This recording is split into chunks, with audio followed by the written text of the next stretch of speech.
Growing up, my mom and I and a wooden spoon spent a lot of quality time together. Now, sometimes it was nice. Like, my mom would bake brownies and, like, who wants to lick the wooden spoon? I do, Mom. But as you might guess, often the wooden spoon involved my backside. Now, I mean, don't get me wrong. I love my mom. I learned a lot of things from my mom. Really, two things in particular. Well, I just realized now that I'm recording this, there's a chance that my dad will watch these clips. And I don't really want to get a phone call from him tomorrow like, hey son, saw the routine that you recorded. Yeah? Saw that you mentioned mom. Oh yeah, I was going to do this great bit about, even said that you loved her. Well, I do. It's mom. Didn't hear my name come up. Okay, so I learned a lot of things from both my parents, and I love you, mom and dad. But they taught me two things in particular. First, they taught me how to eat. I mean, eat anything. Have you ever had something called veggie meatloaf? It is as bad as it sounds. We had that periodically growing up. Let me tell you, if you can eat veggie meatloaf, you can eat anything. And second, they taught me how to work. I don't mean like, put your clothes away or take the trash out. I mean, honest to goodness, paid, get a job, work. In fact, I got my first job when I was 5 years old delivering newspapers. And I know some of you will think, oh, surely I'm exaggerating for comedic effect. Or it's like one of those old stories that the grandpa tells that gets more dramatic each time they tell it. You know, the classic, when I was young, we used to walk to school. Both ways. Uphill, without boots, in the snow, in May. Now, actually, that last bit, if I think about it, being from northern Wisconsin, sometimes we did have snow on the ground in May. And let me tell you, after 9 months of winter, it's not funny anymore. But yes, I know I started working at the age of 5 delivering newspapers because I delivered the paper to my kindergarten teacher. I was so young I could still tell people how old I was with the fingers on one hand. Oh, how old are you, dearie? I'm this many. I have a job. Now, I have noticed when I say the word newspaper, realized the people under 30 probably don't really know what that is. So let me explain. A newspaper is basically where you would get your Google search results printed out and delivered to your house every day. It was great. I mean, you could have a question like, did Israel bomb Palestine? Guaranteed to be an article on that. Or maybe you like to look up the weather. There it is, front corner of section A1. And if you want more detail, just flip to the back of the A section. Even if you have questions like, give me a review on a new restaurant in the area, you'll get that. You'll have to wait till the special section on Saturday or Sunday came out, but you'd get your restaurant reviews. And newspapers even had their own version of clickbait, even though you didn't click on anything. There would be headlines that would say, firefighter saves boy from abandoned well. Turn to page B12 to learn his simple trick. Ooh, interesting. Now, if only I had invented the internet version of Google, let's just say I probably wouldn't be here recording comedy clips to post online. Let's just say that much. But you learn a lot of things when you start your working career at the age of 5. Now, most of what you learn has to do with why it's usually illegal to employ kindergartners. And my parents actually knew that. My dad's an attorney. He was familiar with child labor laws. In fact, the newspaper company even had a rule you had to be 11 to sign up to deliver newspapers. So my parents signed up in their name and then had us kids do all the work. Did I already say, I love you, Mom and Dad? Now, I think part of this was probably because my dad grew up on a farm. And I don't think there's any age when you're not working on a farm. And so I feel like one day he looked at me and said, hey, fifth child, come over here. You can walk, can't you? I just walked here, Dad. Well, you can talk. We're talking right now, so yeah. I even think I saw you reading the other day. Oh yeah, it was this great book about Dick and Jane. You should read it. Why don't you have a job? So I got a job delivering newspapers, had to help support the family. Now, the biggest problem when you're a 5-year-old out delivering newspapers is animals. So think of the scariest animal that exists, great white shark, grizzly bear, saber-toothed tiger. Now, the worst is the blue jay. It's a bird that's about this.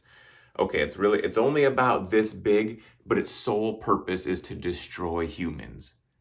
I mean, maybe you read the Hunger Games books or watched the movies, and there's something called jabberjays that just rain down psychological warfare on the good guys. I'm convinced those are just blue jays painted black so that we wouldn't recognize them. And then the movie could also have that tagline of like, no animals were harmed in the production of this film. Because we like to see that, right? It makes us feel good about the movie that the animals were all treated well. Well, not too long ago, I was sitting around watching TV and flipped through, and I saw Jurassic Park was on. I'm like, I like Jurassic Park. And so I decided to watch. Now, you might wonder which one it was. It was the one with Jeff Goldblum. No, the other one. Okay, I think he was in all of them. It was the original Jurassic Park. I wasn't paying that close attention, but at the end, the credits were rolling, and it said, no animals were harmed in the production of this film. And I thought, what animals were there? I thought all the dinosaurs were fake. So I was thinking back through and remembered they set out a goat one time for the T-Rex to eat, but they never really showed what happened, just the bushes rustled around, all of a sudden the goat was gone. But we know that goat is safe if it was a real goat. You know what they didn't tell us? Is that no humans were harmed in the production of that film. Yeah, so we're left to wonder if the lawyer who tries to hide in the bathroom from the T-Rex and then gets torn in half, whether that really happened or not. I mean, maybe, just maybe, being a stunt double is significantly more dangerous than we ever imagined. Can you imagine the casting call for Jurassic Park? Okay, we need a volunteer to be torn in half by a mechanical T-Rex. Any volunteers? The stunt people are all like looking at the ground, kind of shuffling until finally one guy's like, I'll do it. For the integrity of the film, I'll do it. We don't know. And that actually reminds me of a disturbing experience I had at White Castle. And no, the disturbing experience was not just the fact that I was at White Castle. I was ready to tuck into my 100% all beef American-made slider when I saw on the receipt it said, no animals were harmed in the production of this meal. And at first I thought, well, hooray for the animals, just like in the movies, they're safe. Then I realized if no animals were harmed, then what is in my 100% all beef American-made slider? But hey, I'd had veggie meatloaf as a kid, so boom, down it went. Now you might wonder how we got here talking about White Castle, but really, we were talking about blue jays as the scariest animal that exists. And their real problem is they are super territorial. So I learned this very quickly as a 5-year-old delivering newspapers, and I knew where this one blue jay lived, so I'd cross to the other side of the street like a block ahead of his tree, sort of avert my gaze so I didn't even look at it, but it didn't matter. Most days he came out like a World War II dive bomber trying to kill me, so I'm there like ducking behind bushes, sprinting between the houses. It was exhausting. Now one day, I'm still not entirely sure how it happened, I found myself pinned up against the trunk of his tree. And if I ever took more than like 3 steps away from the tree, he came out diving to kill me. So I thought, well, I'll just wait here. My parents will come eventually.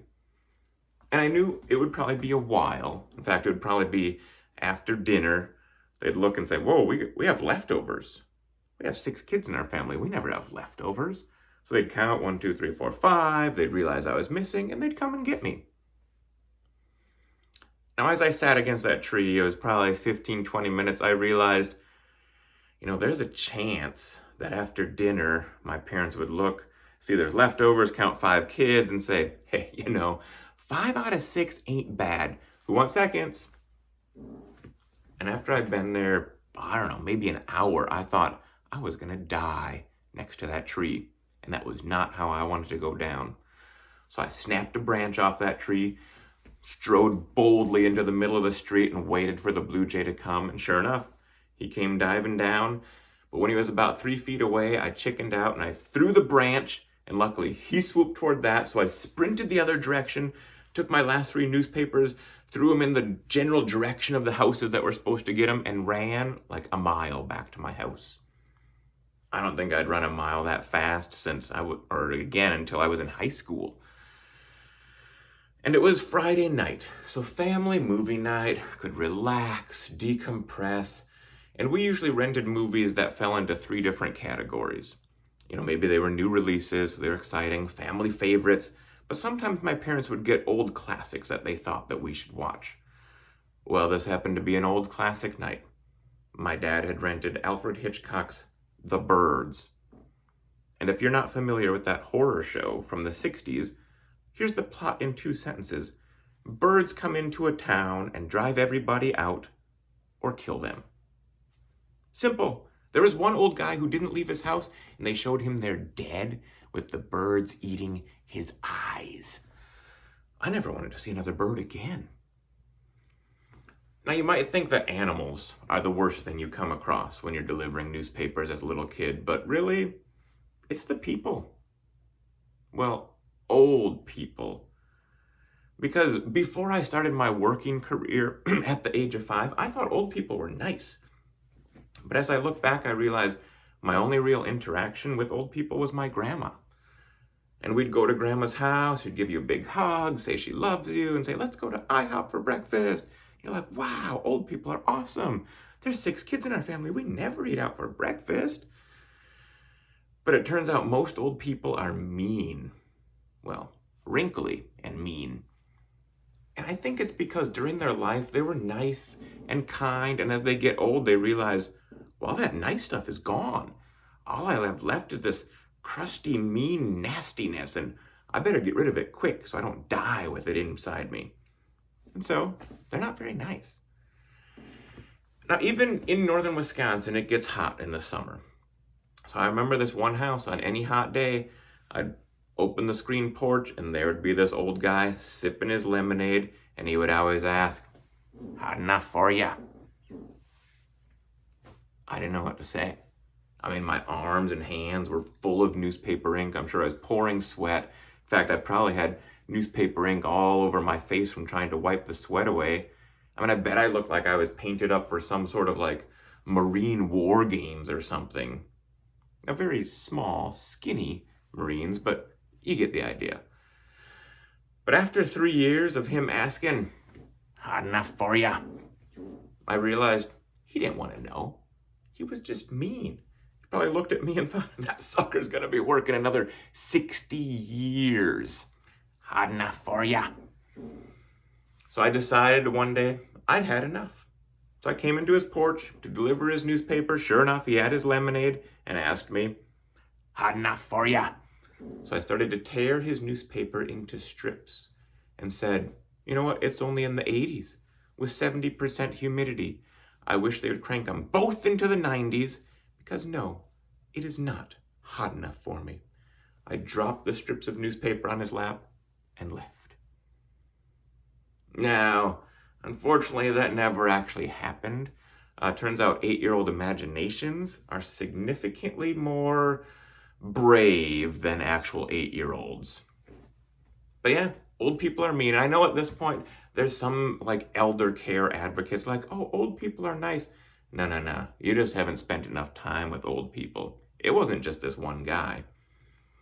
See, when you deliver a newspaper or newspapers for 40-45 minutes a day, you plan ahead. You get a drink of water, you go to the bathroom, you borrow some money from your dad's coin purse so that you can get a snack. With that borrowing, I'm probably a few $100s in the hole, if we're being honest. But still, sometimes when you're out delivering the papers, nature calls and you gotta go. So I had safe houses where I knew I could use their bathroom, but one time I really had to go, and I didn't know anyone in the houses nearby. So I just walked up to this little ranch house, rang the doorbell, and this super old lady came to the door with a double angry look that said, one, why'd you make me stand up? And two, this better be quick because I'm missing my show. And it was true. You couldn't record shows back then, so I just got right to the point and said, can I use your bathroom? So she looked me up and down for a second and like, no, and slammed the door in my face. Well, now I had two problems. I still really had to go to the bathroom, but I had psychological issues too. Like, it seems like a simple question. You either let an 8-year-old use your bathroom or you don't. But she looked at me like she was considering it, but there was something about me that made her say no. I mean, was I too full of newspaper ink? Was I too skinny, too short? Kids at school didn't really like me either. I wasn't even good enough to pee in this lady's toilet. So I did the only thing I could at that point. I went around the side of her house and peed in her bushes. And you might think that's some great 8-year-old act of defiance, but I just really had to go and did not think I would make it to another house. Now, I delivered newspapers for 9 years. So I quit when I was 14 years old. And incidentally, it's harder to tell how old you are to other people with using your fingers when you're 14. Oh, how old are you, dearie? Whoa, slow down. 14? Yeah, I'm 14. But once I turned 16, I had to get a full-time job. Well, during the summer, not during the school year. And so I got my first job at a green bean canning factory. And that place ran 24 hours a day, 7 days a week, from the middle of June to the middle of September. And that, if you didn't laugh at that last bit, that's fine. That wasn't actually a joke. That was just fun agricultural summer job fact number 1. Because in case you don't like this routine, at least you can go away and say, well, I learned something. Now, I had a friend who'd worked at this factory the year before, and he said, oh, you got to work third shift because it pays better. So I got a job on third shift that started at 11 p.m. and went till 7 a.m. in the morning. But do you know how much better it paid? 25 cents an hour. Yeah, I ruined the entire summer when I was 16 years old to make an extra 25 cents an hour. And you might wonder, what on earth does a 16-year-old even do in a green bean factory? Well, actually, one time I was doing this routine live and some guy yelled out like, yeah, we don't want to know. Go on to the next bit. This isn't a democracy. Like, comedians could not ask people if they want to hear their next clips. Because, right, if I said, okay, next up we have 3 to 5 minutes about green beans. All in favor of hearing these jokes? No, probably nothing would get a yes vote from any comedian. So no, you're going to have to hear about green beans. So what happens is green beans come by the semi-load and they dump them out into the factory on like these big tables that shake so you can see all the pieces, or big long conveyor belts to move the beans along. And our job was just pull out anything that isn't a green bean. So it could be, corn cobs, or part of a green bean plant, or corn stalks. And you might wonder, why on earth is there corn in the green beans? Well, corn is a crop that takes a lot of nutrients out of the soil. Beans put nutrients into the soil, so most farmers will alternate them periodically. So also not a joke, that last bit. That was fun. Summer job, agricultural fact number 2. But probably what you really want to know is what's the interesting stuff that I pulled out of those beans? A dead snake, a dead mouse. Actually, one time they dumped the beans and a live mouse came out and he got on one of the conveyor belts but was going the wrong way. So it was like he was on a little mousy treadmill. So we all stopped and timed to see how long he would just run on that thing. And turns out 4 minutes and 22 seconds. And he might have gone longer, but that's when our supervisor came with a shovel and was like, bam, chucked the mouse in the trash and told us to all get back to work. But probably the craziest thing that I found in the green beans was half a frog, just from the waist up. I never saw those long, skinny, green, bean-shaped legs. Now, it's possible with all the other workers there that someone else found the legs and threw them out. But it's also possible, because of what they looked like, that they made it all the way through the process. And I could just imagine, like, a month later, a family sitting down to dinner and the dad's like, "Hey, honey, what are in these green beans?" "Oh, they're just green beans, dear." "They're delicious," throws the bone aside. "They taste like chicken." Who knows? Now, after working a whole summer there, the next summer I decided I needed something totally different. Had to be during the day, outside, no clanging machinery, and much quieter. So I got a job at our city cemetery. Very quiet there. Turns out most of the people are dead. And that actually, wasn't really a joke. It was sort of summer job fun fact number 3, because most people are dead at the cemetery. And actually, I'm going to self-censor, and there's nothing really funny about working at a cemetery, so if you want to hear about mowing lawns or trimming shrubs, you'll have to DM me later. So I loved growing up in Wisconsin. It was a great place, but after I was 18, I haven't ever lived there again, and I've noticed something interesting, that when I tell people where I grew up, well, I get an interesting response. Someone might ask, "Oh, hey, where are you from?" And I say, "I'm from Wisconsin." They often will say, "Oh, you mean Wisconsin?" I'm like, "I don't know. I lived there 18 years. I was born there. I'm a little surprised someone didn't tell me how to pronounce my own state's name, but maybe you're right." And it is an interesting phenomenon in the last few years. A lot of states have really changed their pronunciation, I think, just to mess with the rest of us. Like in middle school, I played this great computer game, the Oregon Trail. And then when I went to college out west, I actually met people from that state, and they said it was pronounced Oregon. In fact, if I said Oregon one more time, they were going to sue me for a microaggression. I'm like, easy, left coasters. You've got states like Nevada. I'm over 40 years old. I have no idea what's the right way to say that state's name. Missouri somehow became Missouri. I'm sorry, I'm calling them out on that one. Like, there's no word that ends in I that you pronounce oh at the end, right? You can't go to the beach and see all the girls walking around in their bikini. So no, sorry, show me state, I showed you. But the hardest one for everyone, I think, is Hawaii. Right? For some reason, a few years ago, they decided we all need to be able to pronounce that little apostrophe between the I's and call it Hawaii. Like we're islanders. Like, I think they're the only ones that can do it right. So all us poor mainlanders are like dry heaving as we describe our vacations. We're like, oh, it was great. Mountain bike down the volcano, sunsets on the beach. I can't wait to go back to Hawaii. And you're like, hey, watch the shoes, buddy. But I live in Tennessee now, not a controversial state as far as its pronunciation. But when we moved here a few years ago, we immediately made our first pilgrimage to that great Mecca of the South, Chick-fil-A. And I was there, and I remember I called across to my daughter like, hey, what kind of pop do you want? She got all red-faced and came over to me. I thought she was going to punch me.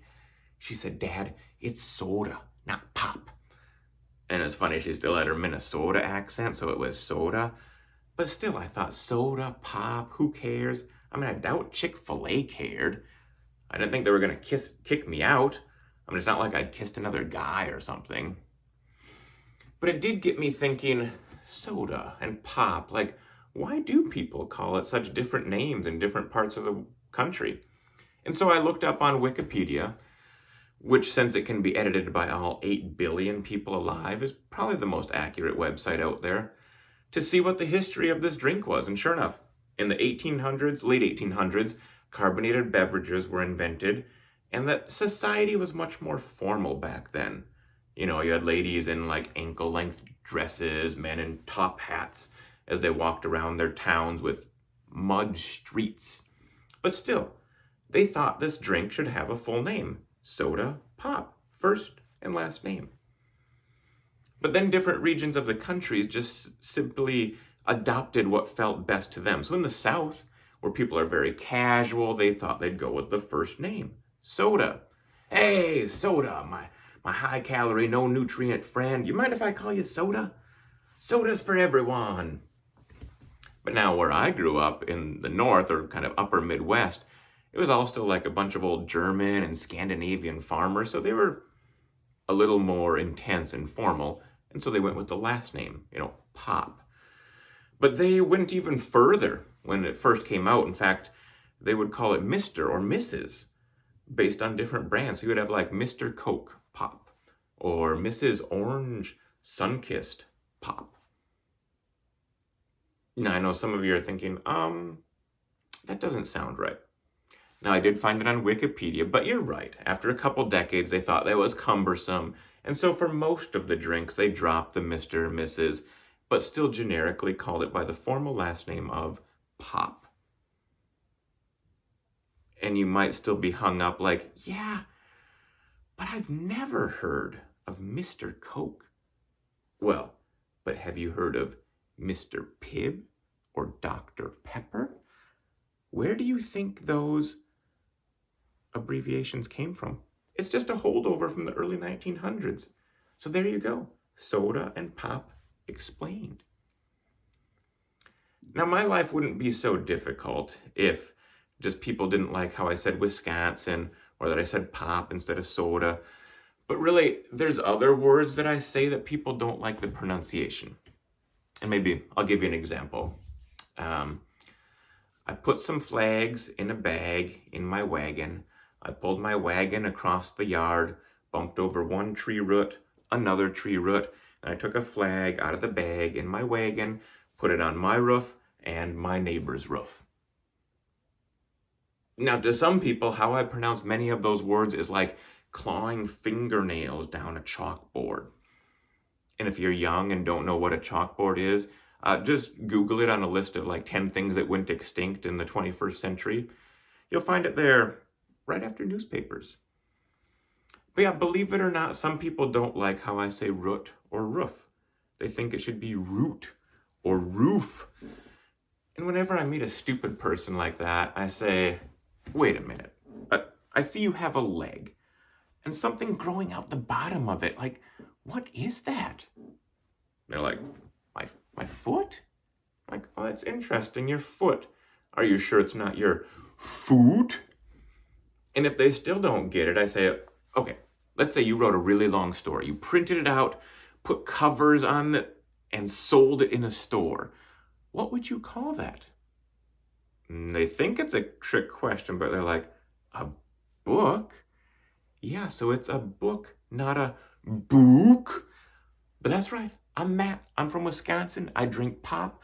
I will carry a bag full of flags in my wagon. I will pull it across one tree root, another tree root, and I will put a flag on my roof, on your roof, on everybody's roof.